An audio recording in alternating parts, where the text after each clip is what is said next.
پیرمرد صاحب 5 دختر بود اما پسری نداشت. السلام علیکم بر کل شنوندگان و حاضران شبکه کاروان عمر. مرد صاحب 5 دختر بود. روزی از روزها به این 5 دخترش 4 استقال آمدند. به سن و سالشان نگاه کرده. اما دختر کلانی سرکشی کرد، زیرا او پدرش را انتخاب کرد تا اینکه نگاه بین کند. اپا و خواهران به شوهر برآمده رفتند.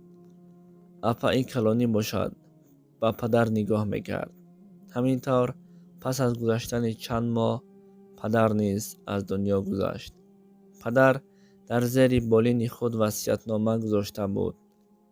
در او وصیت‌نامه چنین نویسانده بود: تا اپای کلانیتان را به شوهر ندهید، میراث را تقسیم نکنید، زیرا او برای بخت شما خودش را قربان کرده است، گفته نویسانده بود. اما خواهران به وصیت‌نامه عمل نکردند.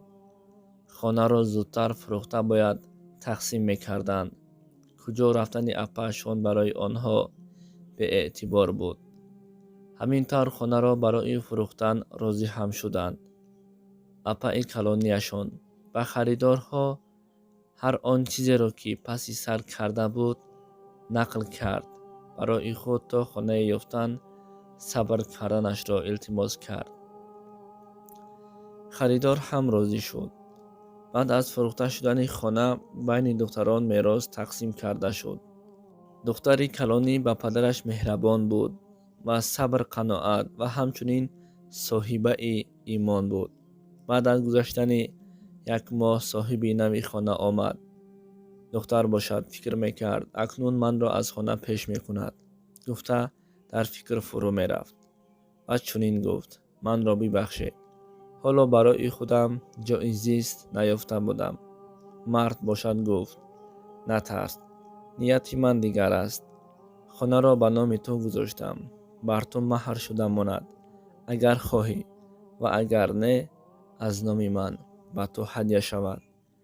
این دختر از شادی گریه کرد و به صاحب نوی خانه راضی شد که به او به شوهر برآید و همچنین به شوهر برآمد. زندگی خوشبختانه را پس سر می‌کردند. البته هر آن چیزی که در زندگی به خاطر نیکی، به خاطر خوبی اگر نیتمان باشد، ان شاء الله عاقبت او و در پس او یک خیر هست.